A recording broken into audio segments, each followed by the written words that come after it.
Hi friends, आज मैं discussion करूंगा एक टॉपिक डेफर्ड टैक्स। ठीक है, ये डेफर्ड टैक्स क्या होता है, ये डेफर्ड टैक्स क्यों आया और ये डेफर्ड टैक्स का कैलकुलेशन कैसे होता है, हमारा प्रेजेंटेशन बैलेंस शीट में कैसे होता है और इसका प्रेजेंटेशन के बाद रिपोर्टिंग कैसे होता है। फिर हमने जो कैलकुलेट किया उसका रिकनसाइल स्टेटमेंट को हम कैसे बनाएंगे, मतलब वो बराबर अमाउंट, मतलब वो सही अमाउंट हमने कैलकुलेट किया है या फिर कुछ गलत कैलकुलेट किया तो उसको कैसे पता चलेगा। तो इसी हिसाब से मैं आज एक वीडियो ले रहा हूँ। अगर यानी कि आपको बोले तो what is deferred tax, when it is applicable, how it is calculated and how to reconcile this amount. Okay, तो आज मैं आपको क्या करूँगा ना कि डिटेल डिस्कशन दे दूँगा। डिटेल डिस्कशन यानी कि आपका कॉन्सेप्चुअली फंडा भी क्लियर हो जाएगा और आपको कैलकुलेशन में और प्रैक्टिकल लाइफ में आप जब कैलकुलेट करेंगे ना डेफर्ड टैक्स, उसी हिसाब से आपको कोई भी दिक्कत नहीं होगा। तो my self Jyotiranjan Sahu, here I am presenting you deferred tax. Deferred tax का कौन सा मेथड होता है, मेथड में कैसे कैसे हम कैलकुलेट करेंगे उसके बारे में भी बताऊँगा।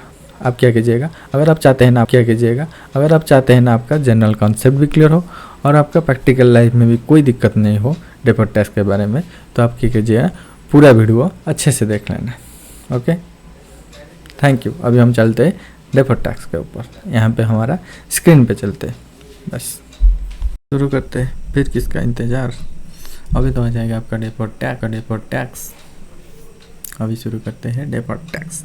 इस डेफर्ड टैक्स होता क्या है, यहाँ पे डेफर्ड टैक्स क्या होता है। डेफर्ड टैक्स एक्चुअली दो टैक्सों का डिफरेंस होता है। दो टैक्स जो अकाउंटिंग के हिसाब से एक टैक्स कैलकुलेट होता है और एक इनकम टैक्स के हिसाब से जो टैक्स कैलकुलेट होता है। वो दोनों टैक्स का डिफरेंस का जो अमाउंट आता है ना, उसको हम डेफर्ड टैक्स बोलते हैं। ठीक है, वो डिफरेंस क्यों आता है अगर बोलेंगे तो यहाँ पे कुछ एक्सपेंसेस अलाउ होता है। प्रॉफिट एंड लॉस में हम कुछ एक्सपेंसेस अकाउंट के हिसाब से माइनस करते हैं, लेकिन इनकम टैक्स हिसाब से वो अभी माइनस नहीं होगा, जब ऑकड़ होगा उसी हिसाब से माइनस होगा। लेकिन हमारा तो प्रॉफिट एंड लॉस में प्रोविजन के हिसाब से कुछ माइनस कर लेते हैं ना। ठीक है, तो यहाँ का मैं बता रहा हूँ डेफर्ड टैक्स मतलब tax difference between accounting income and taxable income. Accounting income का जो टैक्स आएगा वो वाला अमाउंट और टैक्सेबल इनकम के ऊपर जो टैक्स आएगा वो वाला अमाउंट का डिफरेंस डेफर्ड टैक्स होता है।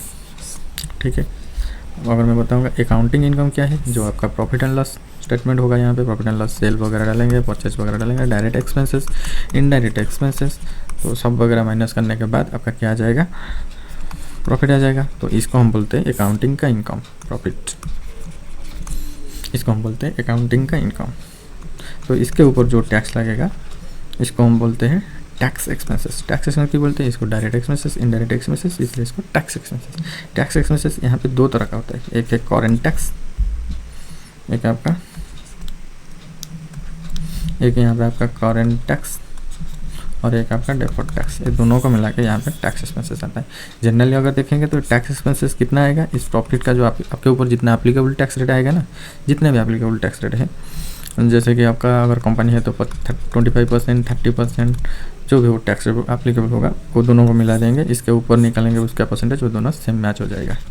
लेकिन कुछ केसेस में वो मैच नहीं होगा। कौन सा केसेस में, अगर कुछ डिसअलाउ केस वगैरह है परमानेंट, अगर मतलब ये दोनों केस में आपका एक्चुअली 3 एक्सेप्शन केस है जहाँ पे आपका क्या होता है ना, डेफर्ड टैक्स कैलकुलेट नहीं होता है, डेफर्ड टैक्स उसके ऊपर एप्लीकेबल ही नहीं होता है। तो इसलिए अगर वो वाला केस आपके इसके अंदर फॉल करते हैं तो यहाँ पे वो मैच नहीं होगा, उसका फिर रिकन्सिलिएशन स्टेटमेंट एक बनाना पड़ेगा, मैं वो भी दिखा दूँगा आपको। ठीक है, अभी अकाउंटिंग इनकम क्या आपको पता चल गया, ये वाला आपका हो गया अकाउंटिंग इनकम, ये हो गया आपका अकाउंटिंग इनकम। फिर हम देखेंगे टैक्सेबल इनकम। टैक्सेबल इनकम क्या है, वही सेम टू सेम, ये तो आपका एप्लीकेबल फाइनेंशियल रिपोर्टिंग फ्रेमवर्क हो गया। लेकिन ये क्या होगा ना, इनकम टैक्स हिसाब से कैलकुलेट होगा, ये इनकम टैक्स हिसाब से कैलकुलेट होगा। ये आपका क्या होगा, इनकम टैक्स के हिसाब से कैलकुलेट होगा। एक सेकेंड,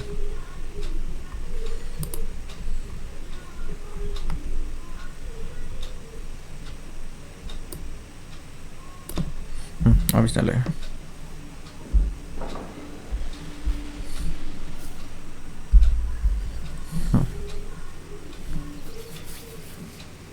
लेकिन इनकम टैक्स के हिसाब से आप क्या करेंगे ना, इनकम टैक्स के एक स्टेटमेंट बनाएंगे। अगर चाहेंगे तो इनकम टैक्स का जब भी स्टेटमेंट हम बनाएंगे, यहाँ पे क्या करेंगे ना, यहाँ पे आप वही सेल वगैरह लिखेंगे, लेस करेंगे परचेज, ऐड करेंगे अदर इनकम जो भी आपका है, फिर लेस करेंगे जो एक्सपेंसेस वगैरह है। यहाँ पे एक प्रॉफिट आएगा। इसका प्रॉफिट और इसका प्रॉफिट सेम नहीं होगा, सेम भी हो सकता है कुछ केस में, अगर कुछ आपका मतलब जो एक्सपेंसेस इनकम टैक्स के हिसाब से अलाउ है और जो भी ज़्यादा बेनिफिट हुआ है उसी हिसाब से यहाँ पे आपका अकाउंट्स के हिसाब से सेम ही है तो इसलिए सेम आएगा। अगर डिफरेंस है तो डिफरेंस आ जाएगा। डिफरेंस आने के बाद अगर डिफरेंस आएगा तो हमारा डेफर्ड टैक्स आएगा। ठीक है, तो यहाँ पर अगर हमारा डिफरेंस आ गया तो डिफरेंस आने के बाद हम क्या करेंगे ना, यहाँ पे आप देखिए डिफरेंस आ गया। ठीक है, तो ये वाला हो गया आपका टैक्सेबल इनकम। इसके ऊपर हम एप्लीकेबल टैक्स रेट के हिसाब से टैक्स कैलकुलेट कर देंगे। इसमें अगर टैक्स रेट मल्टीप्लाई कर देंगे तो टैक्स आ जाएगा। ठीक है, टैक्स रेट आ जाएगा। तो फिर आपका ये हो गया क्या, करेंट टैक्स। करेंट टैक्स मतलब करेंट ईयर का टैक्स। तो ये वाला टैक्स हम पेमेंट करना पड़ेगा। टैक्सेबल इनकम के ऊपर जो टैक्स आता है उसको हम पेमेंट करते हैं। लेकिन प्रॉफिट एंड लॉस में टैक्स एक्सपेंसेस होता है। टैक्स में क्यों शो रहता है कि अगर कोई भी डायरेक्ट कैलकुलेट करे कितना परसेंटेज एप्लीकेबल है तो वो वाला टैक्स एक्सपेंसेस आ जाएगा। तो इसलिए जो भी डिफरेंस वैल्यू आ जाएगा उसको हम डेफर्ड टैक्स लिख देंगे। वो दोनों को मिला के हमारा टैक्स एक्सपेंसेस आ जाएगा। मतलब current tax plus deferred tax दोनों को मिला के हमारा टैक्स एक्सपेंसेस आ जाएगा। करेंट टैक्स निकलेगा टैक्सेबल इनकम में। ठीक है, ये तो चला गया आपका। एक्चुअली डेफर्ड टैक्स कैलकुलेट करने में दो मेथड होता है, एक होता है इनकम अप्रोच और दूसरा होता है एसेट अप्रोच। तो इनकम अप्रोच में मैं आपको दो इनकम बता दिया, accounting income and taxable income. अगर मैं बोलूँ एसेट अप्रोच तो वहाँ पे दो एसेट का फिर डिफरेंस निकालना पड़ेगा। दो एसेट मतलब क्या है, एक एसेट जो एसेट का वैल्यू कैलकुलेट होता है एज पर अकाउंट्स के हिसाब से, और दूसरा एसेट जिसका वैल्यू कैलकुलेट होता है एज पर इनकम टैक्स के हिसाब से। जो वाला एसेट का अकाउंट के हिसाब से कैलकुलेट होता है उसका वैल्यू तो उसको हम कैरिंग अमाउंट बोलते हैं। ठीक है, अगर जो वाला एसेट का वैल्यू हमारा इनकम टैक्स के हिसाब से कैलकुलेट होता है उसको हम टैक्स बेस बोलते हैं। अकाउंट के हिसाब से यहाँ पे हमारा अकाउंट्स अगर बोलते हैं तो, और यहाँ पे हमका टैक्सेशन बोलते थे। तो एक्चुअली जो भी वैल्यू कैसे कैलकुलेट है वो तो जनरल कॉन्सेप्ट है। अगर आपका जितना भी एसेट परचेज हुआ है उसमें से माइनस कर देंगे डेप्रिसिएशन वगैरह, तो फिर आपका आ जाएगा एसेट का डबल डी वैल्यू। वही तो कैरिंग अमाउंट हुआ ना। ये तो अकाउंट के हिसाब से डेप्रिसिएशन रेट है। एक्चुअल डेप्रिसिएशन रेट दोनों जगह अलग अलग है। एक इनकम टैक्स उसके हिसाब से वो अलग अलग बोलता है और दूसरा है applicable financial reporting famous schedule 3 में तो फॉर्मेट है शेड्यूल 2 डेप्रिसिएशन का रेट दिया हुआ है। अभी तो रेट नहीं है, वो लाइफ दिया हुआ है, उसी हिसाब से हम रेट कैलकुलेट करते हैं। ठीक है, वो जो भी हो, दो एसेट का दो वैल्यू आ गया, एसेट हो फिर लाइबिलिटी हो, दोनों में ही आ जाएगा वो वैल्यू अलग अलग। तो जो अकाउंट्स के हिसाब से आएगा उसको हम कैरिंग अमाउंट बोलेंगे, जो टैक्स के हिसाब से आएगा उसको हम टैक्स बेस बोलेंगे। बराबर। तो आपको डेफिनेशन बता दिया, ये वाला अकाउंटिंग इनकम बता दिया, टैक्सेबल इनकम बता दिया, कैरिंग अमाउंट बता दिया, टैक्स बेस बता दिया। अभी हम देखेंगे थे हो गया। अभी हम देखेंगे क्या, ये वाला को देखेंगे डिफरेंस। अभी हम चेक करेंगे डिफरेंस 5 तरह का डिफरेंस होता है। मैं आपको यहाँ पे दिखा दे रहा हूँ 5 तरह का। दोनों में डेफर्ड टैक्स आता है और तीनों में डेफर्ड टैक्स एप्लीकेबल नहीं है। तो हमको जो भी डिफरेंस है उसको देखना पड़ेगा कि इसके ऊपर एप्लीकेबल है या नहीं है। वो दोनों डिफरेंस में आ रहा है तो एप्लीकेबल होगा, और तो 3 डिफरेंस है वो नीचे आपको मैं दिखा दे रहा हूँ कौन सा डिफरेंस है जहाँ पे एप्लीकेबल होगा और दूसरे में एप्लीकेबल नहीं होगा। बराबर, ओके बराबर। अब डिफरेंस अगर आप पहले वाला डिफरेंस देखेंगे तो टैक्सेबल टेम्पररी डिफरेंस, यहाँ पे क्या रह रहा है टैक्सेबल टेम्पररी डिफरेंस, और दूसरा क्या हुआ है डिडक्टेबल टेम्पररी डिफरेंस। दोनों में वर्ड देखिए आपको टेम्पररी लिखा हुआ है, यहाँ पे टेम्पररी लिखा है और नीचे में भी टेम्पररी लिखा है। और ये आ गया आपका अदर देन टेम्पररी डिफरेंस, मतलब तीनों डिफरेंस यहाँ पे हो गया। ये तो taxable temporary difference, deductible temporary difference, other than temporary difference, और इनिशियल रिकॉग्नाइजेशन ऑफ गुडविल, ये भी यहाँ पे भी। और मैं पहले आपको एप्लीकेबल वाला जो डिफरेंस है इसके बारे में बता दे रहा हूँ। ठीक है, टैक्सेबल टेम्पररी डिफरेंस होता क्या है। ओके, टैक्सेबल टेम्पररी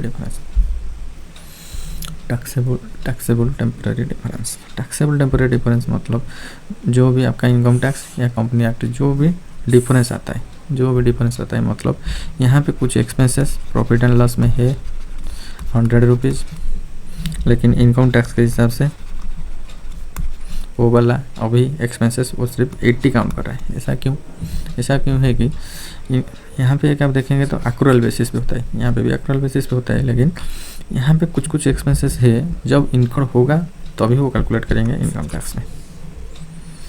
नहीं तो फिर आप बोलेंगे तो डिसअलाउड हो गया, बाद में वो अलाउ करेंगे, वो भी टेम्परेरी डिफरेंस हो गया। टेम्परेरी मतलब बाद में वो वाला रिवर्सल होगा, जो भी अलाउ हुआ है या फिर जो भी अलाउ नहीं हुआ है। अगर ज़्यादा हुआ है तो बाद में वो रिवर्सल होकर कम होगा, अगर कम हुआ है तो वो बाद में ज़्यादा होगा, इक्वल चलेगा। ठीक है। अगर इसको आप बोलेंगे तो एक्सपेंसेस में अगर आप समझ नहीं पा रहे तो मैं यहाँ पे बोल रहा हूँ डेप्रिसिएशन चलेगा इनकम टैक्स के हिसाब से, और ये वाला आपका अकाउंट्स के हिसाब से डेप्रिसिएशन 100 रुपीज़ आ गया, और इनकम टैक्स के हिसाब से डेप्रिसिएशन 80 रुपीज़ आ गया। ठीक है। ये दोनों का डिफरेंस, ये जो डिफरेंस आया इसको हम टेम्पररी डिफरेंस बोलते हैं। टेम्पररी डिफरेंस मतलब बाद में रिवर्सल होगा। ठीक है। तो ये टेम्पररी डिफरेंस को हमको देखना पड़ेगा कि ये एक्चुअली टैक्सेबल टेम्पररी डिफरेंस है या फिर डिडक्टेबल टेम्पररी डिफरेंस है। टैक्सेबल टेम्पररी डिफरेंस या फिर डिडक्टेबल टेम्पररी डिफरेंस। यहाँ पे देखिए ज़्यादा एक्सपेंसेस, इनकम टैक्स आपका कम एक्सपेंसेस ले रहा है तो आपका प्रॉफिट ज़्यादा हो जाएगा। ठीक है। मतलब आपका टैक्सेबल इनकम ज़्यादा हो जाएगा। टैक्सेबल इनकम ज़्यादा अगर हो जाएगा तो आपको टैक्स ज़्यादा देना पड़ेगा। अगर टैक्स अभी ज़्यादा देना पड़ेगा, बाद में कम देना पड़ेगा, तो अभी से हम उसको एसेट बना के रखेंगे, बाद में हम कम देंगे।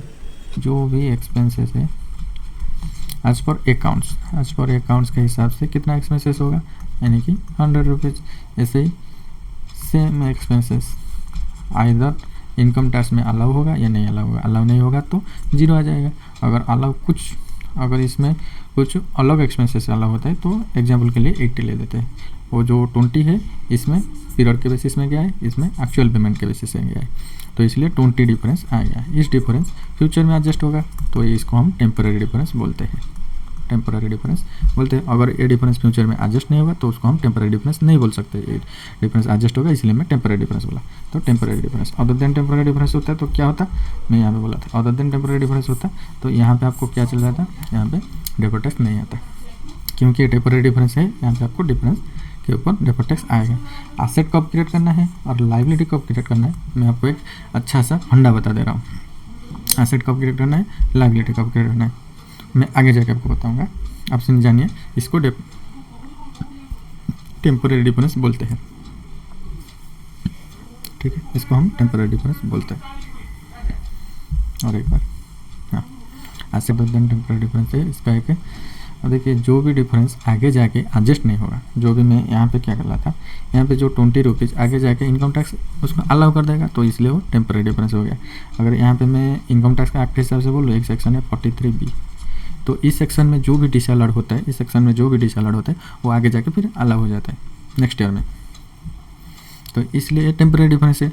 अगर मैं इसी बात का और एक बोलूँ और एक एग्जांपल दूँ, एक जो एम्प्लॉई कंट्रीब्यूशन है, अगर जैसे कि मैं EPF के लिए, तो इसका अगर ड्यू डेट में फाइल नहीं होता है तो ये डिसअलाउड हो जाता है, ये वाला एक्सपेंसेस एम्प्लॉई वाला कंट्रीब्यूशन। ठीक है।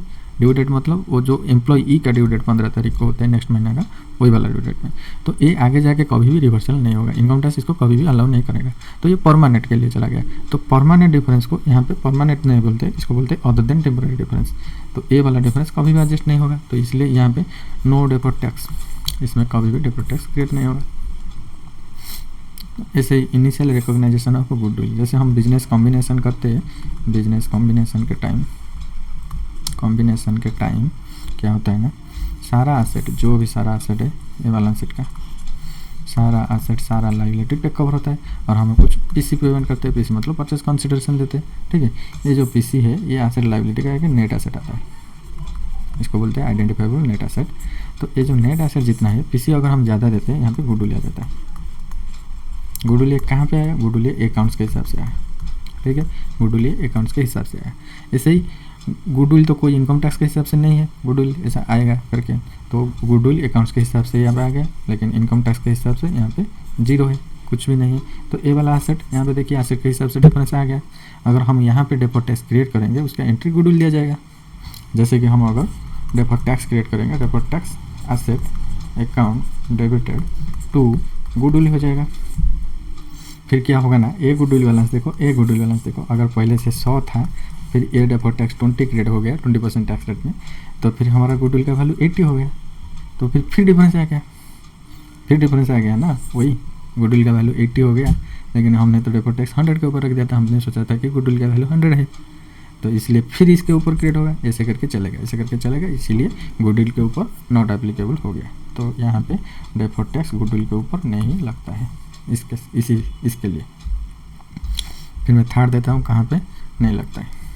यहाँ पे देखो temporary difference, both temporary difference, जो भी ये वाला अमेंडमेंट हुआ है अभी नया आया है, ठीक है, इसको थोड़ा अच्छे से देख लो, अच्छे से आपको बता रहा हूँ। बोथ टेम्पररी डिफरेंस मतलब टैक्सेबल टेम्पररी डिफरेंस हो और डिडक्टेबल टेम्पररी डिफरेंस हो, सेम टाइम सेम मैनर में क्रिएट हो रहा है और सेम टाइम सेम मैनर में रिवर्सल होगा। सेम टाइम सेम मैनर मतलब जिस ईयर में क्रिएट हो रहा है दोनों ही क्रिएट हो रहा है एक साथ, जिस ईयर में रिवर्सल होगा दोनों ही रिवर्सल होगा, और सेम अमाउंट का भी रिवर्सल होगा।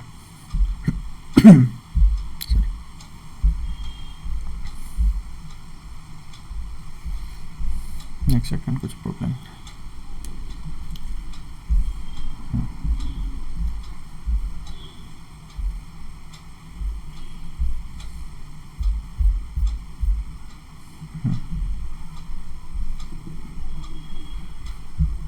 ओके,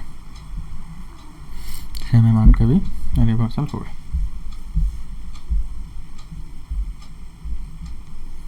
इसका मैं आपको एक एग्जाम्पल भी दे रहा हूँ। यहाँ पे आपको कब एक्चुअली कौन सा केस है मैं अभी आपको एग्जाम्पल के साथ बता दे रहा हूँ, ठीक है। यहाँ पे मैं एग्जाम्पल लिखा हूँ अभी, थोड़ा यहाँ पे देख लो।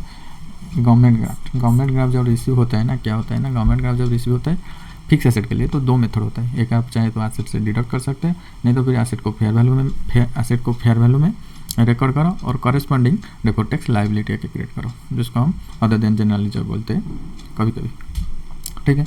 तो हमारा जो गवर्नमेंट ग्रांट आया उसका अगर क्या मैं अकाउंट्स करूँगा तो फिक्स एसेट अकाउंट डेबिट हो जाएगा। अगर मैं वही जो बोले था ना एसेट से डिडक्ट करूँगा वो वाला मेथड नहीं, जो दूसरा वाला मेथड है हमारा फेयर वैल्यू में रिकॉर्ड करेंगे। फिक्स एसेट तो यहाँ पे फेयर वैल्यू में रिकॉर्ड हो गया। फेयर वैल्यू अगर आपको पूरा का पूरा फ्री में मिल गया तो यहाँ पे ग्रॉस वैल्यू आ जाएगा। अगर कुछ आप कंसिडरेशन पेमेंट को है तो यहाँ पे डिफरेंस वैल्यू आ जाएगा। डिफरेंस वैल्यू तो कैसे आएगा, टू कैश बैंक आ जाएगा, यहाँ पे जो भी पेमेंट किया ये फिगर आ जाएगा। फिर आ जाएगा to deferred government grant liability, अगर बोलो तो रिजर्व बोलो कोई दिक्कत नहीं, तो यहाँ पे ये फिगर आ जाएगा। इन फिक्स एसेट पूरा ग्रॉस वैल्यू में आएगा यहाँ पे।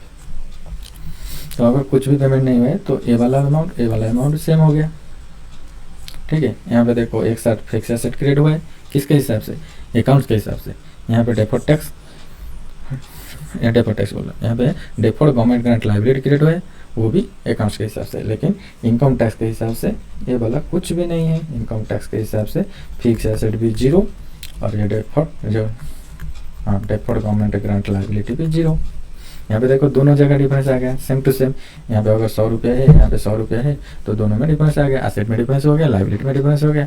एसेट में यहाँ पे अगर हमको डेफर्ड टैक्स लायबिलिटी क्रिएट करना था और यहाँ पे डेफर्ड टैक्स एसेट क्रिएट करना था, तो फिर दोनों में सेम रेट तो हो गया 20/20 deferred tax asset to deferred tax liability. तो इसे नहीं करके हम क्या करते हैं ना, इस केस में उसको नॉट एप्लीकेबल कर देते हैं। तो यहाँ पे नॉट एप्लीकेबल हो गया, डेफर्ड टैक्स यहाँ पे नहीं लगता है इसलिए, ठीक है। ऐसे ही अगर मैं बोलूँ तो सेकंड वाला एग्जाम्पल प्रोविजन फॉर डीकमीशनिंग। इसका मैं आपको एक एग्जाम्पल दे रहा हूँ। प्रोविजन फॉर डीकमीशनिंग क्या होता है, मैं इसको डिलीट कर लेता हूँ। प्रोविजन फॉर डीकमीशनिंग क्या होता है ना, जब हमारा अकाउंटिंग स्टैंडर्ड के हिसाब से हम एसेट को कंस्ट्रक्शन करते हैं, नहीं तो एक्वायर करते हैं, जो भी करते हैं, फिर हमको उसको इंस्टॉल करना पड़ता है और as per environmental rule regulation तो हमको उसको डीकमीशनिंग करना पड़ेगा, मतलब डिसमेंटलिंग करना पड़ेगा। तो ठीक है, तो इसी हिसाब से हम पहले दिन से प्रेजेंट वैल्यू का एक प्रोविजन मेंटेन करते हैं, रिकॉर्ड करते हैं। करंट डेट में प्रोविजन है कि रिकॉर्ड करते हैं। तो वहाँ पे क्या होता है ना, फिक्स एसेट अकाउंट डेबिट हो जाता है, जो भी बैलेंस हमको बढ़ाना है फिक्स एसेट अकाउंट डेबिट हो जाता है। एग्जाम्पल में 100 रुपये लेता हूँ। 2 provision for decommissioning, okay, provision for decommissioning तो वो भी 100 रुपया। देखो इनकम टैक्स के हिसाब से यहाँ पे कुछ नहीं है, जीरो, तो वही same deferred tax liability, deferred tax asset to deferred tax liability हो जाएगा। अगर मैं फिक्स एसेट का क्रिएट करूँ, deferred tax asset to fix asset, provision for decommissioning to deferred tax liability, यहाँ पे हो जाए जो भी हो। मैं मिस्टेक रुको, मैं अच्छे से बता देना। फिक्स एसेट का अगर क्रिएट करूँ, deferred tax asset account debited to fix asset. अगर प्रोविजन का क्रिएट करूँ, provision account debited to deferred tax liability asset account debited to fix asset.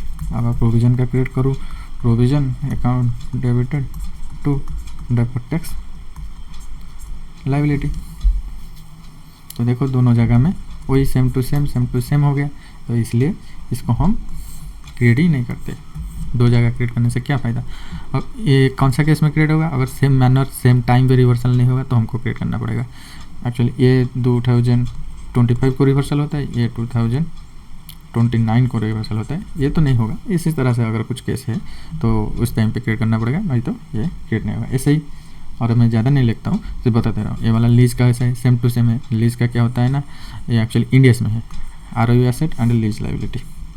जो भी लेसी है वो ROU एसेट वो रिकॉर्ड करता है और इसी हिसाब से लीज लायबिलिटी भी रिकॉर्ड करता है, वो भी सेम अमाउंट। ऐसे ही एंट्री होता है ROU asset to lease liability, same case same manner same time हो जाता है, तो इसलिए यहाँ पे भी डेफर्ड टैक्स नहीं लगेगा। ये एक्चुअली इंडियस के ऊपर होता है, इंडियस 116 में वाला है। वो जो लेसी लेसी जो अकाउंट्स का होता है वहाँ पे क्या होता है ना, वो ROU एसेट, वो तो सिंगल अकाउंट होता है इसका, ROU asset to lease liability. तो इसी केस में सेम होगा, तो यहाँ पे भी डेफर्ड टैक्स क्रिएट नहीं होगा। ठीक है, फिर आगे चलते।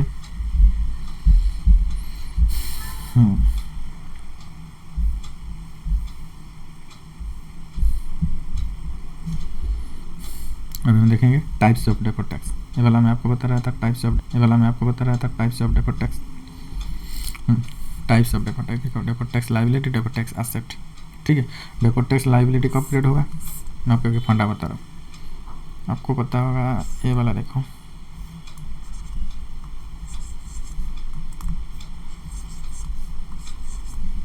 इसको क्या बोलते हैं, समझ जाना हो। ये जो वेट मेजरमेंट करने का जो मशीन होता है ना, मैनुअल मशीन है, यहाँ पे कुछ डाला जाता है, यहाँ पे कुछ डाला जाता है, फिर इक्वल किया जाता है, उसके बाद वो क्रिएट होता है, उसके बाद वो इक्वल करना पड़ता है। ठीक है, इमेज बीच में, समझ गए ना। ये वाला वो जो जस्टिस होता है ना, जस्टिस कोर्ट में, वही वाला पकड़ के बैठे। तो हम क्या करेंगे, इस साइड अकाउंट्स को रखेंगे, हमको अकाउंट्स मैच टू मैच करना है, तो इसलिए मैं ये वाला एग्जांपल दे दिया। इससे क्या होगा ना, आपको अब डेफर्ड टैक्स एसेट क्रिएट करना पड़ेगा, कब डेफर्ड टैक्स लायबिलिटी करना पड़ेगा, एकदम क्लियर हो जाएगा। ठीक है, इस साइड पे हम रखेंगे इनकम टैक्स। तो ये टैक्स का मामला है। इस साइड क्या होता है ना, कलर चेंज कर लेता हूँ। इस साइड क्या होता है ना, टैक्स का मैटर होता है। तो आपको तो पता होगा टैक्स का मैटर में वेरी स्ट्रिक्ट होता है, तो इसलिए जो भी हमको चेंजेस करना पड़ता है हमारा कंट्रोल में अकाउंट्स के पार्ट है। तो हम भी जो आर्डलेस करेंगे वो अकाउंट्स के हिसाब से करेंगे। इनकम टैक्स में जो तो रूल रेगुलेशन है उसी हिसाब से जाना पड़ेगा। अकाउंट्स तो मैनेजमेंट का ही होता है ना। तो ठीक है, मैं एक एग्जांपल दे देता हूँ। अगर आपका कैरिंग अमाउंट, अकाउंट्स का ही कैरिंग अमाउंट आता है, आपको बोला था दो मेथड है, एक इनकम अप्रोच, एक एसेट अप्रोच। मैं पहले आपको एसेट अप्रोच का बता रहा हूँ, और यहाँ पे टैक्स बेस। ठीक है, अगर आपका कैरिंग अमाउंट हाई है, मैं तो आपको कैसे बताया था कि कैरिंग अमाउंट में कुछ फिगर है यानी कि 100, टैक्स बेस में कुछ फिगर है यानी कि 80। तो यहाँ पे ज़्यादा कौन सा वाला है, 100 वाला। तो हम एडजस्ट कहाँ पे करेंगे, यही कैरिंग अमाउंट पे एडजस्ट, तो वही कैरिंग अमाउंट पे करेंगे। ठीक है, यहाँ पे कुछ एडजस्ट नहीं हो पाएगा, ये बात है। ये तो टैक्स का रूल रेगुलेशन में जाना पड़ेगा, यहाँ पे कुछ भी नहीं एडजस्ट होगा। जो भी एडजस्ट करना है इस साइड में। ठीक है, अगर कैरिंग अमाउंट एसेट का वैल्यू ज़्यादा है तो हमको एसेट वैल्यू गिराना पड़ेगा। एसेट का वैल्यू अगर ज़्यादा है तो एसेट का वैल्यू गिराना पड़ेगा। तो हम क्या करेंगे, लायबिलिटी क्रिएट करेंगे।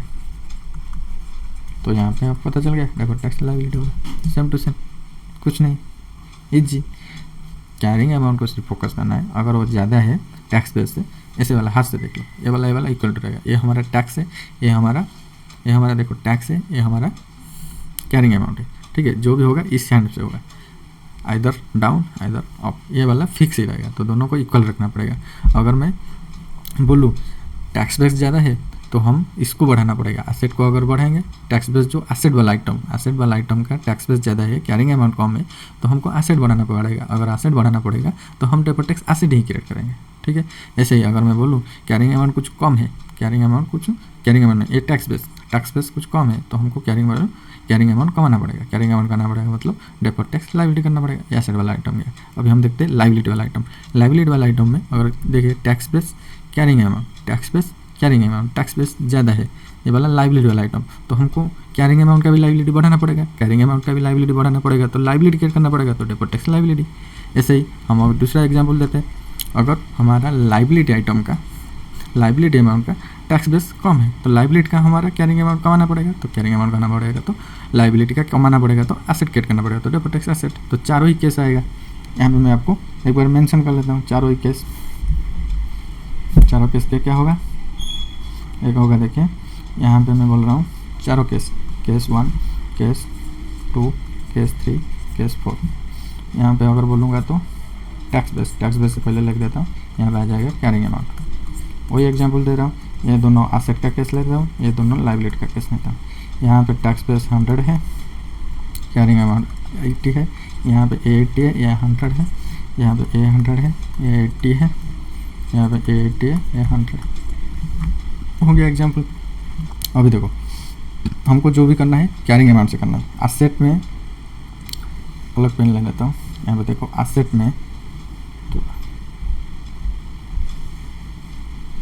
तो टैक्स बेस से पहले लिख देता हूँ, यहाँ पे आ जाएगा कैरिंग अमाउंट। वही एग्जांपल दे रहा हूँ, ये दोनों एसेट का केस ले रहा हूँ, ये दोनों लाइबिलिटी का केस लेता हूँ।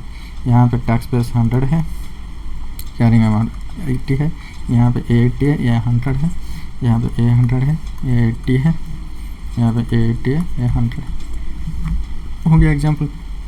अभी देखो हमको जो भी करना है कैरिंग अमाउंट से करना है। एसेट में अलग पेन ले लेता हूँ। यहाँ पे देखो एसेट में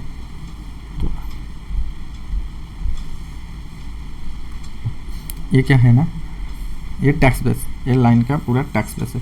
तो इस लाइन पे हम कुछ कमा बढ़ा नहीं कर पाएंगे, कुछ भी घटा नहीं पाएंगे, कुछ भी बढ़ा नहीं पाएंगे। जो भी हम करेंगे इस वाला फिगर में करेंगे कैरिंग अमाउंट पे। अभी पहले वाला देखो, यहाँ पे कैरिंग अमाउंट तो कम है दिखाई दे रहा है और एसेट वाला आइटम है, तो कैरिंग अमाउंट को ज़्यादा करना पड़ेगा, फिर तो हम एसेट को ज़्यादा करना पड़ेगा। तो यहाँ पे हो गया deferred tax asset.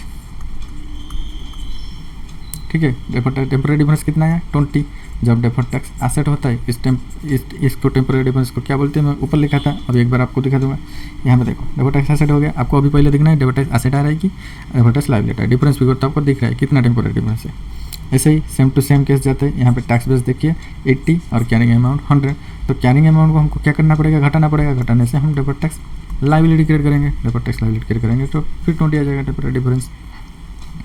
Deferred tax liability create करेंगे, हो गया। फिर अभी हम लायबिलिटी पार्ट में आए। लायबिलिटी पार्ट में लायबिलिटी हमारा टैक्स बेस में ज़्यादा है और कैरिंग अमाउंट में कम है, तो लायबिलिटी को हमको बढ़ाना पड़ेगा। लायबिलिटी को बढ़ाना पड़ेगा तो लायबिलिटी ही क्रिएट करना पड़ेगा। लायबिलिटी का ही डिफरेंस आ गया 20। इसके ऊपर से हमारा रेट मल्टीप्लाई होता है। ठीक है, फिर आता है डेफर्ड टैक्स। एसेट का एसेट आएगा, लायबिलिटी का लायबिलिटी आएगा। जैसे same to same liability case में देखिए आपका क्या है, टैक्स बेस कम है, कैरिंग अमाउंट ज़्यादा है, तो कैरिंग अमाउंट को घटाना पड़ेगा, लायबिलिटी को घटाना पड़ेगा, तो हमको एसेट क्रिएट करना पड़ेगा। डेफर्ड टैक्स एसेट 20 हो गया, इसके ऊपर रेट मान लेंगे, हो जाएगा डेफर्ड टैक्स एसेट या डेफर्ड टैक्स लायबिलिटी जो भी हो। यहाँ पे और एक देखो, मैंने यहाँ पे आपको दे दिया था। ठीक है, deferred tax asset, deferred tax liability, दो तरह का ही क्रिएट होता है deferred tax. Deferred tax asset जब क्रिएट होता है उसका टेम्परेरी डिफरेंस को डिडक्टेबल टेम्परेरी डिफरेंस बोलते हैं। क्यों बोलते हैं deductible? Deferred tax asset create हो गया मतलब एसेट का फायदा हम आगे में पाएंगे। आगे में पाएंगे मतलब आगे टैक्स हमारा कम देना पड़ेगा। कम देना पड़ेगा मतलब आगे डिडक्शन मिलेगा। आगे डिडक्शन मिलेगा तो इसलिए हम उसको डिडक्टेबल टेम्परेरी डिफरेंस बोलते हैं। ऐसे ही DTL जो जिस डिफरेंस के ऊपर DTL आता है उस डिफरेंस को टैक्सेबल टेम्परेरी डिफरेंस बोलते हैं।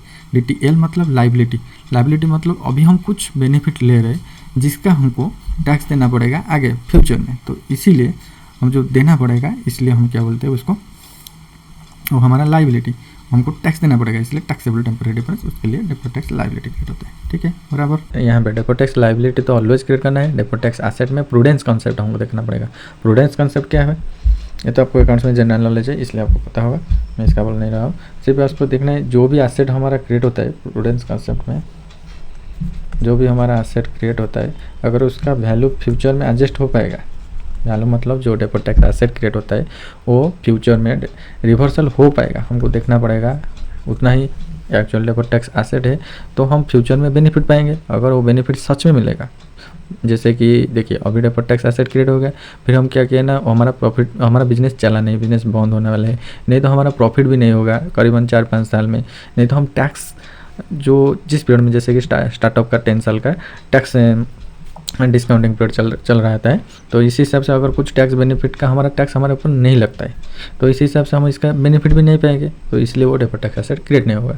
ऑल्दो यहाँ पे डिफरेंस आया होगा और डिफरेंस टेम्पररी भी हुआ होगा, लेकिन फिर भी डेफर्ड टैक्स एसेट क्रिएट नहीं होगा, क्योंकि प्रूडेंस कॉन्सेप्ट उसको अगर बेनिफिट फ्यूचर में नहीं ले पाएंगे तो इसलिए हम एसेट भी क्रिएट नहीं करेंगे। ठीक है, उसके नीचे जाते हैं। मेथड 2 होता है, बोल दिया आपको, एक होता है मेथड इनकम अप्रोच और दूसरा होता है एसेट अप्रोच। यहाँ पे एसेट अप्रोच और यहाँ पे इनकम अप्रोच,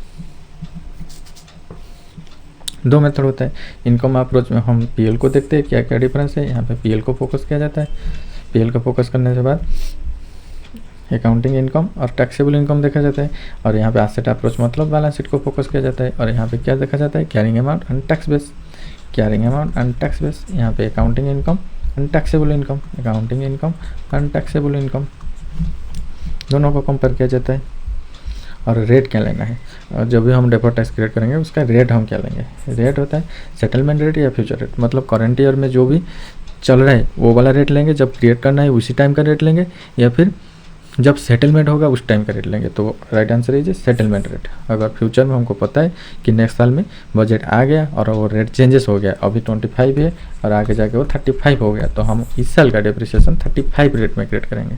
ठीक, वो फ्यूचर टिक रेट होता है। और मैं आपको कुछ एक्सेल शीट दिखा रहा हूँ इसका प्रेजेंटेशन करने के लिए, जो भी प्रेजेंटेशन होता है प्रैक्टिकल लाइफ में एक्चुअली वो कैसे होता है। इसके बाद हम देखेंगे रिकन्सिलेशन स्टेटमेंट कैसे रिकनसाइल करते हैं। पहले मैं आपको एक एक्सेल शीट दिखा रहा हूँ जैसे प्रैक्टिकल लाइफ में कैसे वो कैलकुलेट होता है। ठीक है, आपको मैं पहले पीएल दिखा लेता हूँ इसका। ये देखो पीएल, ये रुपीज इन 1000 में है।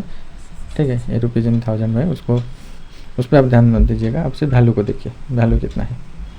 इसमें 2 साल का है करंट पीरियड और नेक्स्ट पीरियड, करंट पीरियड और ये क्या हो रहा है भाई, यहाँ पे जो भी रेवेन्यू आ गया, यहाँ पे रेवेन्यू आ गया, फिर नीचे जाके हमारा प्रॉफिट आ गया, प्रॉफिट बिफोर टैक्स। तो इसके आगे जो आएगा टैक्स एक्सपेंसेस आएगा। यहाँ पे आप रीडिंग देखो, टैक्स एक्सपेंसेस लिखा हुआ है। ठीक है, पहले ये देखो आई में इनकम आ गया, यहाँ पे इनकम आ गया, यहाँ पे एक्सपेंसेस आ गया, दोनों को हमारा माइनस करके हमारा प्रॉफिट आ गया, प्रॉफिट बिफोर टैक्स। तो इसके आगे जो आएगा टैक्स एक्सपेंसेस आएगा। यहाँ पे आप रीडिंग देखो, टैक्स एक्सपेंसेस लिखा हुआ है। ठीक है, पहले ये देखो आई में इनकम आ गया, यहाँ पे इनकम आ गया, यहाँ पे एक्सपेंसेस आ गया, दोनों को हमारा माइनस करके प्रॉफिट बिफोर टैक्स आता है। ठीक है, यहाँ पे प्रॉफिट बिफोर टैक्स आ गया। ठीक है, उसके आगे क्या करेंगे, टैक्स एक्सपेंसेस आएगा। मैं बोला था एक्सपेंसेस में डायरेक्ट एक्सपेंस, इनडायरेक्ट एक्सपेंस आएगा, नीचे आएगा टैक्स एक्सपेंस। टैक्स एक्सपेंस क्या होगा, ये दोनों को मिला के होगा, current tax and deferred tax, ये दोनों को मिला के हमारा टैक्स एक्सपेंसेस होगा। बराबर, दोनों को मिला के ये देखो हमारा करेंट टैक्स और डेफर्ड टैक्स, ये दोनों को इस कंपनी में हमारा 22% plus 10% surcharge plus 4% education cess, ये वाला रेट लगता है।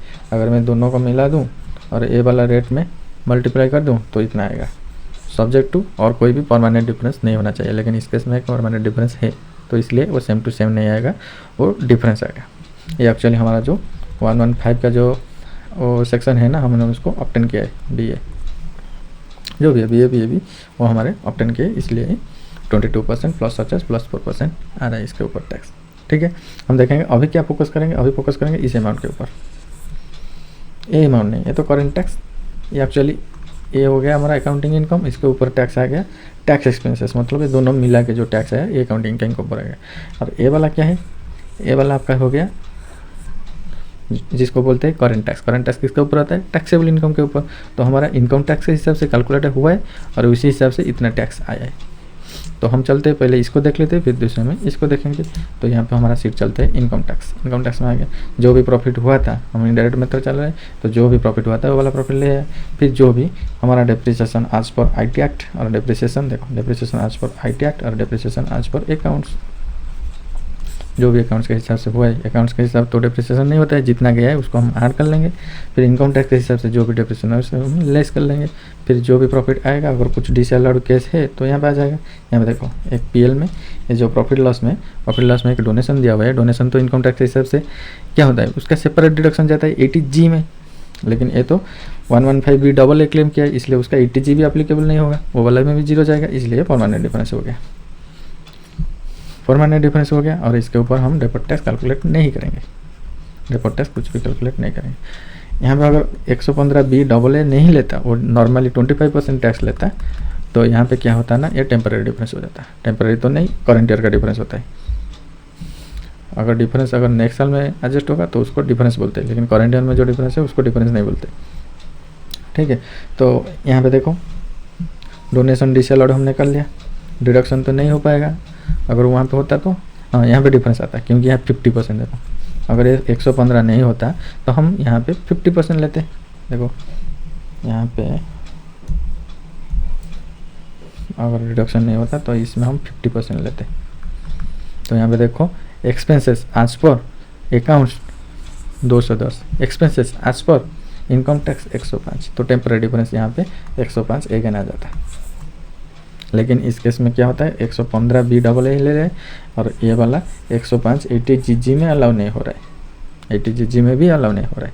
तो इसलिए यहाँ पे हमारा कुछ नहीं आएगा, सिर्फ 210 आ जाएगा, 210 आ जाएगा अकाउंट्स के हिसाब से, 210 आ जाएगा अकाउंट्स के हिसाब से, और इसके ऊपर हमारा डेफर्ड टैक्स क्रिएट होगा नहीं होगा, क्योंकि ये परमानेंट डिफरेंस है, फ्यूचर में भी तो ये एडजस्ट नहीं होगा, तो डेफर्ड टैक्स में ये नहीं जाएगा। ठीक है, डेफर्ड टैक्स में सिर्फ ये दो जाएगा, ये वाला और ये वाला, इस दोनों का डिफरेंस जो आएगा वो टेम्पररी डिफरेंस है। ये वाला भी डिफरेंस है यहाँ पे 210, और एक बार बोल रहा हूँ अकाउंट्स के हिसाब से आपका 210, इनकम टैक्स के हिसाब से आपका 0, 105 भी नहीं, क्योंकि हमने 115BBA लिया है। तो ये वाला डिफरेंस ये फ्यूचर में भी एडजस्ट नहीं होगा, ये परमानेंट डिफरेंस है, तो इसलिए डेफर्ड टैक्स में ये नहीं जाएगा, डेफर्ड टैक्स में सिर्फ ये दोनों ही जाएगा। ये दोनों का डिफरेंस का टैक्स रेट अगर मल्टीप्लाई करेंगे, वो वाला रेट जो बोला था आपको 22 + 10 + 4%, तो हमारा डेफर्ड टैक्स आ जाएगा।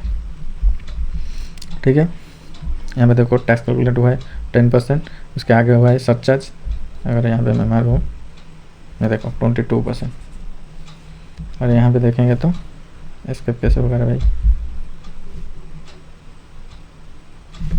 कीबोर्ड निकालना पड़ेगा, एस्केप हो गया नहीं,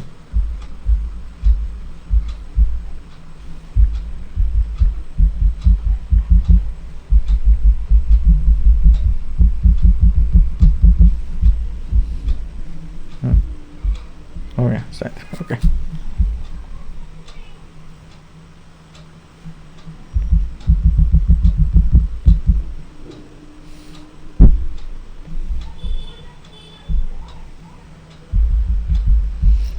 छोड़ो उसको, और इसके बिना फिर आ गया हमारा सरचार्ज, फिर आ गया हमारा यहाँ पे सरचार्ज, एजुकेशन सेस जो भी वो आ गया, फिर हमारा टैक्स आ गया। मैट के बारे में अभी नहीं बता रहा हूँ, मैट फिर आ गया हमारा यहाँ पे सरचार्ज, एजुकेशन सेस जो भी वो आ गया, फिर हमारा टैक्स आ गया। मैट के बारे में अभी नहीं बता रहा हूँ, मैट के बारे में मैं बताऊँगा और एक वीडियो लेके। ठीक है, अभी डेफर्ड टैक्स के ऊपर फोकस करते हैं। फिर डेफर्ड टैक्स में क्या होगा, वो दोनों का डिफरेंस आ जाएगा। अभी मैं डेफर्ड टैक्स बोल देता हूँ आपको, आ जाएगा डिप्रिसिएशन यहाँ पे आज पर बुक्स कितना है, डिप्रेशन आज पर बुक्स मतलब अकाउंट्स के हिसाब से एक्सपेंसेस कितना है, और आईटी रूल के हिसाब से एक्सपेंसेस कितना है। एक्सपेंसेस मतलब डिप्रिसिएशन यहाँ पे। ठीक है, तो एक्सपेंसेस आईटी रूल्स के हिसाब से कम है, इनकम आईटी रूल्स के हिसाब से कम है, मतलब हमारा इनकम आईटी रूल्स के हिसाब से ज़्यादा हो जाएगा। आईटी रूल्स के हिसाब से ज़्यादा हो जाएगा तो हमको अभी हमको ज़्यादा टैक्स देना पड़ेगा, ज़्यादा टैक्स देना पड़ेगा बराबर। अभी हमको ज़्यादा टैक्स देना पड़ेगा, मतलब हम फ्यूचर में बेनिफिट पाएंगे। अभी अगर ज़्यादा देना टैक्स पड़ेगा तो डेफर्ड टैक्स एसेट हो जाएगा। यहाँ पे गलत लिखा हुआ है, लाइबिलिटी नहीं है, यहाँ पे एसेट हो जाएगा। इसलिए यहाँ पे जो लाइबिलिटी लिखा है इसलिए यहाँ पे माइनस पे आया है। देखा, वो बराबर था माइनस में था। मैं क्या बोलूँ, वो एसेट होगा तो यहाँ पे प्लस में लिखा जाएगा। प्लस माइनस से कुछ नहीं, वो पीएल में एडजस्ट होता है फिर जाके। ठीक है, जो भी प्लस माइनस करना है, समझ गए ना आप। दूसरी बार बोल रहा हूँ, आपको देखना है जब भी इनकम अप्रोच करना है तो पहले देखना है वो वाला इनकम हमारा टैक्सेबल इनकम जो इसके ऊपर हम टैक्स देंगे उसको घटा रहा है या फिर बढ़ा रहा है। अगर जिसमें हम टैक्स देंगे उसको बढ़ा रहा है, इनकम को बढ़ा रहा है, मतलब जो एक्सपेंसेस है हो ना, ये इनकम टैक्स के हिसाब से कम है। इनकम टैक्स के हिसाब से कम है मतलब वो इनकम को बढ़ा रहा है। इनकम को बढ़ा रहा है मतलब हमको क्या करना पड़ेगा, इनकम बढ़ा रहा है तो ज़्यादा टैक्स देना पड़ेगा। ज़्यादा टैक्स देना पड़ेगा मतलब अभी ज़्यादा टैक्स दे रहे हैं, फ्यूचर में वो एडजस्ट होगा, फ्यूचर में हमको बेनिफिट मिलेगा। फ्यूचर में जो बेनिफिट मिलेगा उसको हम एसेट बोलते हैं, तो इसलिए डेफर्ड टैक्स एसेट हो गया। ऐसे ही अगर बोलेंगे जब हमारा वो टैक्स टैक्सेबल इनकम को घटाएगा, यानी कि इनकम टैक्स के हिसाब से ज़्यादा एक्सपेंसेस अलाउ होगा। ज़्यादा एक्सपेंसेस अलाउ होगा मतलब हमारा इनकम टैक्स के हिसाब से टैक्सेबल इनकम नीचे जाएगा, मतलब घटेगा। घटेगा मतलब हमको क्या करना पड़ेगा, टैक्स कम देना पड़ेगा। टैक्स कम देना पड़ेगा मतलब अभी कम दे रहे, फ्यूचर में देंगे उस टैक्स को, फ्यूचर में वो लाइबिलिटी होकर रहेगा। जो भी अमाउंट हमको पेमेंट करना है फ्यूचर में, तो उसको हम लाइबिलिटी बोलते हैं। तो वो लाइबिलिटी को क्या करना पड़ेगा ना, वो लाइबिलिटी को हमको फ्यूचर में देना पड़ेगा, इसलिए वो डेफर्ड टैक्स लाइबिलिटी हो गया। समझ गए। इनकम अप्रोच, एसेट अप्रोच तो बोला था आपको। एसेट को कैरिंग अमाउंट को, कैरिंग ये तो टैक्स बेस इक्वल रहेगा, फिर हम देखेंगे कैरिंग अमाउंट ज़्यादा हो रहा है कि कैरिंग अमाउंट कमाना है कि कैरिंग अमाउंट बढ़ाना है। देखो 2 मेथड था, यहाँ पे 2 मेथड फॉलो हुआ है। यहाँ पे हमारा देखेंगे तो एसेट का भी एक अप्रोच है।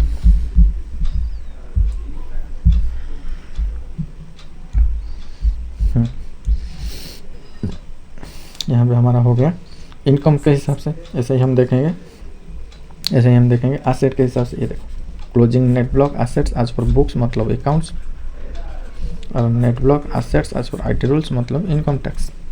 ठीक है, ये एक्चुअली रुपीज़ इन 1000 है, ये रुपीज़ इन 1000 मल्टीप्लाई करेंगे तो 75 लाख, और यहाँ पे 85 लाख। ठीक है, यहाँ पे 1000 मल्टीप्लाई नहीं हुआ। दोनों डेप्रिसिएशन का यहाँ पे भी अनेक्सर है। यहाँ पे देखो यहाँ अनेक्सर है।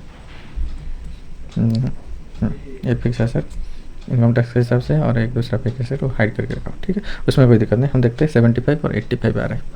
तो एसेट अप्रोच में क्या हो रहा है, यहाँ पे अकाउंट्स के हिसाब से 75 आ रहा है और टैक्स के हिसाब से 85 आ रहा है। ये है एसेट वैल्यू।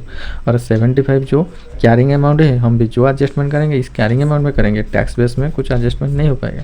तो जिसलिए वो टैक्स बेस 85 मतलब ज़्यादा है, कैरिंग अमाउंट बढ़ाना पड़ेगा। कैरिंग अमाउंट बढ़ाना पड़ेगा मतलब ये तो एसेट आइटम है, एसेट को बढ़ाना पड़ेगा, तो फिर डेफर्ड टैक्स एसेट होगा।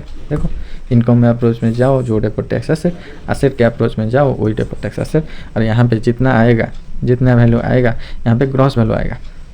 यहाँ पे ग्रॉस वैल्यू मतलब ओपनिंग में जितना डेफर्ड टैक्स एसेट या लाइबिलिटी है, करंट ईयर में जो क्रिएट होगा उसका ग्रॉस वैल्यू यहाँ पे आएगा। यहाँ पे ग्रॉस वैल्यू मिलेगा आपको एसेट अप्रोच में, ग्रॉस वैल्यू आएगा। और इसमें आपको नेट वैल्यू नहीं तो इसको बोलते हैं करंट ईयर का वैल्यू आएगा। अगर इस वाला मेथड में आप जाए, यहाँ पे थोड़ा ले आता हूँ, अगर इस वाला मेथड में हम जाए एसेट के अप्रोच में, तो यहाँ पे ग्रॉस वैल्यू निकलेगा। तो करंट ईयर में पीएल में कितना चार्ज करेगा, तो यहाँ पे हमको ओपनिंग का डेफर्ड टैक्स एसेट हो या फिर लाइबिलिटी हो, दोनों को प्लस माइनस करना पड़ेगा, तो करंट ईयर का आ जाएगा। या अभी जो करंट ईयर का इसमें निकलेगा वही वाला करंट ईयर यहाँ में आएगा। तो यहाँ पे डायरेक्ट निकल जाता है, यहाँ पे माइनस करना पड़ता है।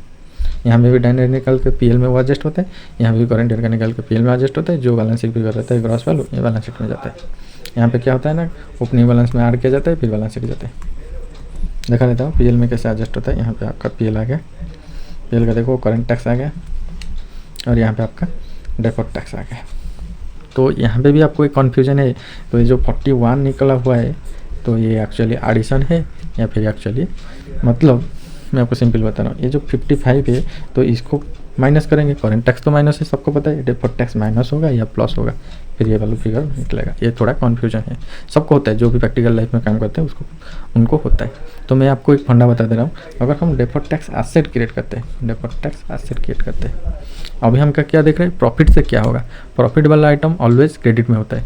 क्या गोल्डन रूल तो पता ही होगा ना, मैं क्या बताऊँ आपको, इसी फंडा में दे रहा हूँ। ठीक है, तो हम प्रॉफिट में देखेंगे वो प्लस होगा या माइनस होगा। जो डेफर्ड टैक्स वैल्यू निकला है यहाँ पे, इधर प्लस होगा या फिर माइनस होगा। कब इसको निकालने वक्त एक शॉर्टकट फंडा देता हूँ, वो रट्टा लेना। ठीक है, रट्टा नहीं, कॉन्सेप्ट दे रहा हूँ आपको। प्रॉफिट ऑलवेज क्या होता है, लाइबिलिटी साइड में होता है। लाइबिलिटी मतलब प्रॉफिट ऑलवेज, लाइबिलिटी मतलब क्रेडिट में होता है, प्रॉफिट ऑलवेज क्रेडिट होता है। ठीक है, ये वाला तो क्लियर, प्रॉफिट ऑलवेज क्रेडिट है। डेफर्ड टैक्स एसेट, ये वाला एसेट ऑलवेज डेबिट होता है या फिर एसेट ऑलवेज प्लस होता है। मैं बोल रहा हूँ डेफर्ड टैक्स लाइबिलिटी, यहाँ पे प्लस माइनस मत लेना, आगे बताऊँगा, एक सेकेंड रुकिए।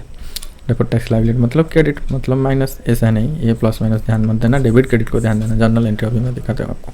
ठीक है, डेफर्ड टैक्स एसेट मतलब डेबिट बैलेंस होता है, लाइबिलिटी मतलब क्रेडिट बैलेंस होता है, प्रॉफिट मतलब क्रेडिट बैलेंस होता है। ठीक है, अगर मैं एसेट क्रिएट करूँ तो एसेट को डेबिट करूँगा और प्रॉफिट को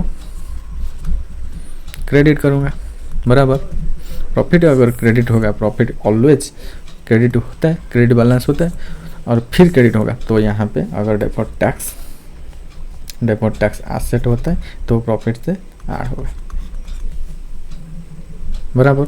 इससे अगर मिलाएंगे एसेट है डेबिट है प्लस होगा, लाइबिलिटी है बैलेंस हमारा क्रेडिट है माइनस होगा। अगर जनरल एंट्री से देखेंगे deferred tax asset to profit and loss, deferred tax asset अगर क्रिएट करेंगे तो क्या होगा, एसेट अगर क्रिएट करेंगे तो वो डेबिट होगा, ultimately profit and loss credit होगा। Profit and loss always credit balance होता है, अगर वो फिर से क्रेडिट होता है ना वो ऐड हो जाता है जाके, तो यहाँ पे माइनस नहीं होगा। ये सिंबल पे मत जाना, ये जो सिंबल लिखा है उसमें मत जाना, यहाँ पे फॉर्मूला में प्लस माइनस डाला जाता है, वो जो भी हो। ठीक है, फंडा क्लियर हो गया, कब माइनस करना है कब प्लस करना है। अगर मैं बोलूँ डेफर्ड टैक्स लाइबिलिटी क्रिएट करना है, डेफर्ड टैक्स लाइबिलिटी अगर क्रिएट करना है, अकाउंट डेबिट करूँ क्या, लाइबिलिटी नहीं, डेफर्ड टैक्स लाइबिलिटी हमको क्रेडिट करना पड़ेगा, लाइबिलिटी क्रिएट करेंगे। ठीक है, तो फिर क्या करेंगे, प्रॉफिट एंड लॉस अकाउंट को डेबिट करेंगे। प्रॉफिट एंड लॉस ऑलवेज तो क्रेडिट बैलेंस होता है, डेबिट होता है मतलब रिवर्स होगा, रिवर्स होगा मतलब माइनस होगा, तो यहाँ पे आपको माइनस होगा। समझ गए। पीएल में current tax deferred tax plus कब होगा माइनस कब होगा, बराबर। सिर्फ सिंपली अगर बोलूँगा क्या होगा ना, प्रॉफिट एंड लॉस का जो प्रॉफिट बैलेंस होता है ना वो वाला क्या होता है, ऑलवेज क्रेडिट बैलेंस होता है। अगर हम डेफर्ड टैक्स एसेट क्रिएट करेंगे, एसेट तो डेबिट होगा, फिर डेफर्ड टैक्स एसेट तो डेबिट होगा, उसका डबल एंट्री है ना, सेकंड एंट्री क्या होगा, क्रेडिट कौन होगा, profit and loss always credit होता है, फिर क्रेडिट हुआ तो एडिशन हो जाएगा। ऐसे अगर डेफर्ड टैक्स लाइबिलिटी बोलेंगे, लाइबिलिटी तो ऑलवेज क्रेडिट में होता है, तो प्रॉफिट एंड लॉस को डेबिट करना पड़ेगा, प्रॉफिट एंड लॉस को डेबिट करना पड़ेगा, तो profit and loss always credit balance होता है। अभी मैं डेबिट कर दूंगा तो उससे से माइनस कर दूंगा। ठीक है, यहाँ तक तो चला गया, बराबर। अभी हम जाएंगे बैलेंस शीट का इफेक्ट, जो डेफर्ड टैक्स वो भी था तो उसको हम बैलेंस शीट में डाल के डेफर्ड टैक्स फिर एसेट कर लेंगे। यहाँ पे देखो डेफर्ड टैक्स एसेट अभी क्रिएट हुआ है, यहाँ पे क्या है, लाइबिलिटी में साइड में कुछ नहीं था और कुछ नहीं आया, एसेट के साइड में हुआ। एसेट के साइड में देखो यहाँ पे डेफर्ड टैक्स जितना था, डेफर्ड टैक्स जितना था, ये वाला प्रीवियस ईयर का, ये वाला करंट ईयर का। प्रीवियस ईयर का मतलब वो भी बैलेंस, बराबर।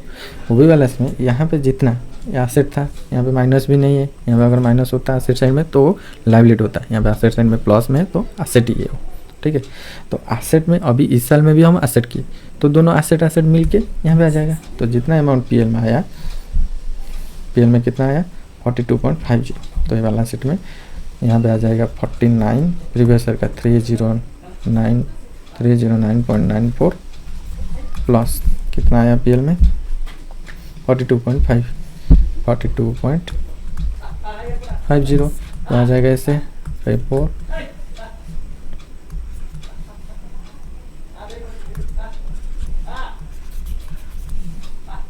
इतना आ रहा है।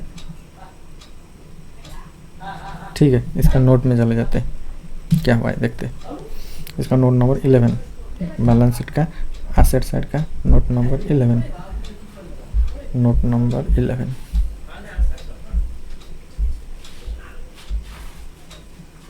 नोट नंबर 11 तो ये वाला है, कहाँ है नोट नंबर 11, नहीं है क्या, ये भाई गलत, अब मैं दूसरी बार बोल देता।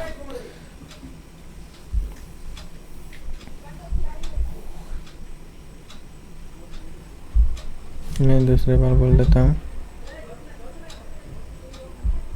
इनका इफेक्ट हम अभी देखेंगे। बैलेंस शीट में क्या हुआ है, करेंट ईयर में डेफर्ड टैक्स एसेट में 42.50 ऐड हुआ है। ठीक है, अभी देखिए deferred tax asset 5 number column में क्या है 203 प्लस में, 203 प्लस में, और यहाँ पे एसेट साइड में, एसेट साइड में प्लस में है तो ओपनिंग में डेफर्ड टैक्स एसेट है। करेंट ईयर में फिर डेफर्ड टैक्स एसेट आ गया, तो हम ओपनिंग में जितना एसेट है 203.80 उतना लिखेंगे, फिर करेंट ईयर में जितना आया है 42.50 दोनों को ऐड कर लेंगे क्योंकि ये एसेट है। तो यहाँ पे हो जाएगा 35 तो नहीं, यहाँ पे क्या है 642, 246.30 कितने आ गए। कभी कभी देखना है यहाँ पे माइनस सिंबल होता है, एसेट साइड में लिखा होता है और ओपनिंग बैलेंस में माइनस होता है, तो मतलब ये डेफर्ड टैक्स लाइबिलिटी है वो एसेट साइड में नेगेटिव बैलेंस में रखा हुआ है। अगर डेफर्ड टैक्स लाइबिलिटी में माइनस में होता है तो वो डेफर्ड टैक्स एसेट होगा, तो करंट ईयर में वो ऐड आ जाता है। ठीक है, जो भी है करंट ईयर ओपनिंग में अगर वो डेफर्ड टैक्स एसेट है, करंट ईयर में एसेट है, तो दोनों को मिला जाएगा। अगर करंट ईयर में लाइबिलिटी है तो ओपनिंग से वो माइनस किया जाएगा, जिसका फिगर ज़्यादा आएगा उसी हिसाब से वो प्रेजेंटेशन होगा। ठीक है, अभी प्रेजेंटेशन हो गया। अभी मैं आपको एक बता रहा हूँ रिकन्सिलेशन आपको कैसे चेक करना पड़ेगा। कैसे चेक करेंगे कि जो भी हमने किए डेफर्ड टैक्स कैलकुलेशन बराबर है। ठीक है, चेक यहाँ पे करना पड़ेगा। चेक यहाँ पे कैसे करेंगे, मैं चेक करके आपको नहीं दिखा रहा हूँ, मैं आपको बोल रहा हूँ कैसे चेक होगा। ठीक है, क्या करना है ना, आपको यहाँ पे देखना है ये करंट टैक्स और डेफर्ड टैक्स दोनों को मिला देना एक बार, जितना भी अमाउंट आए। ठीक है, जितना भी अमाउंट है ये दोनों को मिला के फिर क्या करना, इसके ऊपर इसके ऊपर डेफर्ड टैक्स जब क्रिएट किए थे जो रेट लिया था, यानी कि मेरा केस में 22% प्लस सरचार्ज 10% प्लस एजुकेशन से 4% लिया था, और आपके केस में अगर आप 25% लेते हो तो 25% लेना, बराबर। ओके, तो फिर क्या करना है, इसके ऊपर डायरेक्ट 25% निकाल देना। इसको मैं अभी छोड़ लेता हूँ। अगर आपने 25% में टैक्स रेट में डेफर्ड टैक्स कैलकुलेट किए तो यहाँ पे आपने डायरेक्ट 25% कैलकुलेट कर लेना, ठीक है। अगर ये दोनों को मिला के वही सेम अमाउंट आ गया तो आपका डेफर्ड टैक्स बराबर है। नो नीड टू रिकनसाइल, यानी कि आपका कुछ भी परमानेंट डिफरेंस नहीं है। तो इस केस में वो मेरा वही सेम अमाउंट नहीं आएगा, तो इसलिए मुझे देखना पड़ेगा क्यों सेम अमाउंट नहीं आया, कौन सा मेरा कुछ डिसअलाउड हुआ है और वो मेरा इनकम टैक्स में भी फ्यूचर में भी एडजस्ट नहीं होगा, परमानेंट डिफरेंस है और उसके ऊपर मैं डेफर्ड टैक्स क्रिएट नहीं किया हूँ, इसलिए वो डिफरेंस आ रहा है। अगर फिर क्या करना है, ये वाला जो अमाउंट मेरा था जिसमें मैं डेफर्ड टैक्स क्रिएट नहीं किया, ये वाला अमाउंट जो मेरा था जिसके ऊपर मैं डेफर्ड टैक्स अमाउंट क्रिएट नहीं किया, तो इसका जितना भी डिफरेंस है 210 डिफरेंस है, तो मैं 210 डिफरेंस यहाँ पे भी एडजस्ट कर लूँगा। यहाँ पे भी जो मेरा 210 डिफरेंस आएगा उसको मैं एडजस्ट कर लूँगा। डिफरेंस कहाँ से एडजस्ट करूँगा, इसके ऊपर भी टैक्स रेट कैलकुलेट कर दूँगा। आपके केस में जो 25% है इस पर मैं 25% टैक्स कैलकुलेट कर दूँगा। जितना अमाउंट आएगा, कितना आएगा, 25 का होता है तो 50, 10 का 55 आ गया, ठीक है। और ये दोनों का मिला के अगर मैं 25 में इसका मैं 25% टैक्स रेट रह गया तो कितना टैक्स आ रहा है, और ये दोनों को मिला के कितना टैक्स आ रहा है, ये दोनों का डिफरेंस देखना 55 आएगा और इसका भी 55। रिकनसाइल हो गया और आपका डेफर्ड टैक्स हो गया, डेफर्ड टैक्स खत्म। और आपको अच्छा लगा ना तो मेरा चैनल को सब्सक्राइब करना। अगर आपको परफेक्ट अंडरस्टैंडिंग आ गया फिर मेरा ये वीडियो को शेयर करना आपके दोस्तों के साथ, बराबर। Okay, thank you for watching. और आगे कौन सा टॉपिक मैं रिकॉर्डिंग करूँगा आप थोड़ा कमेंट में बता दीजिए, वही